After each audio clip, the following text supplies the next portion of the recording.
L'Alberta mène présentement des consultations pour créer un régime provincial de pension. Daniel Smith pense que les Albertains pourraient ainsi bénéficier de taux de cotisation plus faibles et de rendements plus élevés. Mais la première ministre estime aussi qu'elle pourrait quitter le régime fédéral en emportant plus de la moitié de la caisse, un calcul contesté par Justin Trudeau qui l'a signalé dans une lettre envoyée la semaine dernière. The tone that the Prime Minister took in his letter was inappropriate. I think that the Prime Minister would be far more constructive if he responded and gave us an alternative calculation. What does he think the actuaries would say? Randy Wassano, bonjour, merci d'être avec nous. Merci beaucoup, Daniel. Le Québec a son propre régime de pension. L'Alberta veut faire la même chose. Pourquoi ce n'est pas une bonne idée? Mais je pense que si on regarde la performance juste de base du régime de pension canadien, c'est parmi le meilleur régime de pension au monde.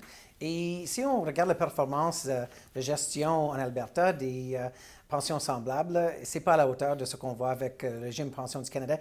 J'ai des centaines de courriels qui sont dans la boîte de lettres pour demander même que le gouvernement du Canada et les Albertains à se défendre contre cette idée de ministre Smith, la première ministre. Mais là, vous portez un jugement sur les capacités de gestion de l'Alberta. Mme Smith a le droit de lancer ce débat-là. Il y en a des gens qui sont intéressés parce qu'elle a été élue là-dessus.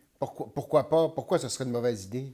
Mais je pense que si on regarde sa base rurale, je comprends pourquoi elle fait. C'est pour avoir une distraction qu'elle a pris une décision désastreuse sur l'énergie renouvelable. On a déjà perdu 13 milliards de dollars du secteur. Un autre 20 milliards de dollars va peut-être quitter la province. Les Albertains ont assez d'anxiété. Ils ont assez de pain sur la planche. Ils n'ont pas besoin que leur premier ministre maintenant déstabilise leur futur, leur retraite. Et pour moi, c'est pas seulement une question de retombée, c'est une question d'ingérence politique.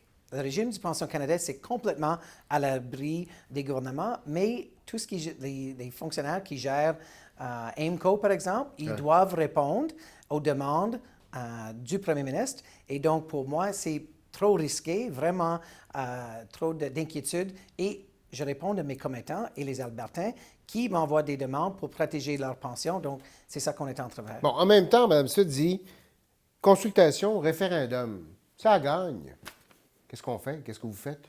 Mais là, il y a tout un cheminement. Elle a le droit de sortir les Albertains du système. Mais regarde, elle n'a même pas eu une conversation avec les premiers ministres autour de la table de Conseil de la Fédération. Je pense que ça va être une conversation robuste. Déjà, le premier ministre Eby a dit qu'il n'aime pas du tout l'idée. Et on a fait des calculs. C'est pas moi qui ai fait des calculs, c'est Trevor Toomey, un économiste de Calgary, qui a fait des calculs. Il a déjà, avec les chiffres qu'il a, ça va déstabiliser le régime pension du Canada pour les Canadiens et ça va coûter les Canadiens à l'extérieur de l'Alberta et du Québec au moins 315 à 350 dollars par année juste pour retourner aux stabilités qu'on a maintenant. Pourquoi on ne les entend pas, les premiers ministres des autres provinces? Parce qu'on a vu l'échange de courriers cette semaine, la semaine dernière, entre Mme Smith, M. Trudeau, mais compte tenu de ce qu'elle demande, pourquoi ils ne parlent pas? Mais je pense qu'il y a toute une gang de premiers ministres conservateurs qui se parlent derrière la scène. Je vais voir qu'est-ce qui se passe dans le prochain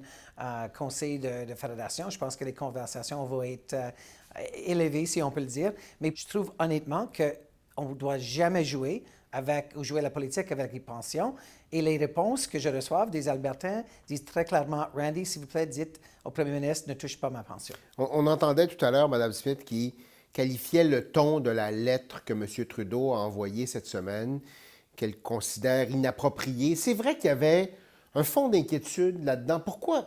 Il me semble que c'est un peu précipité comme réaction de la part du premier ministre d'écrire directement pour trancher ou pour se prononcer sur le régime de pension.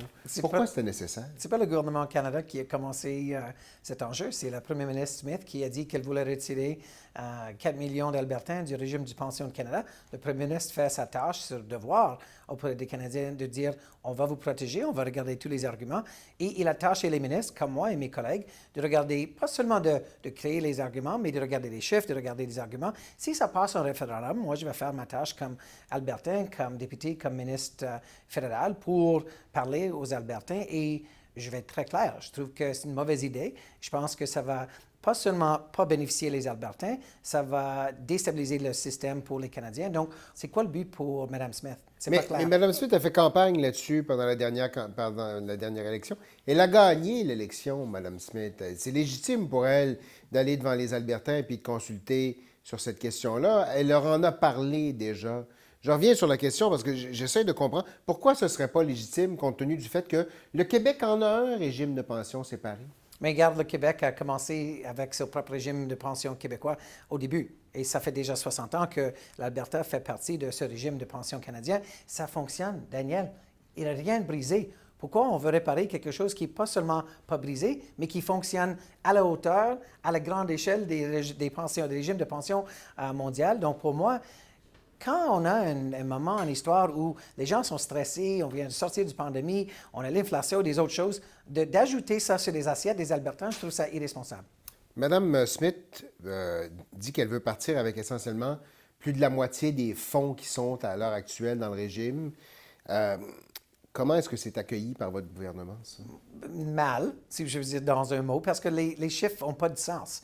Avec la même logique, si l'Ontario voulait sortir du régime de pension Canada, il serait obligé d'avoir plus d'argent qui est dans le fond. Donc, il y a un problème de mathématiques, et c'est Trevor Toomey qui a dit que mathématiques ne s'ajoutent pas. Donc, on va faire nos propres recherches là-dessus. J'imagine que le régime, à un moment donné, va sortir ses propres analyses. Mais pour moi, l'idée que les Albertains ont payé plus que les autres Canadiens, c'est faux, complètement faux. Le régime de pension qu'ils ont, c'est la meilleure pension. Pourquoi changer de drap? Randy Boissonneau, merci beaucoup. Merci, Daniel.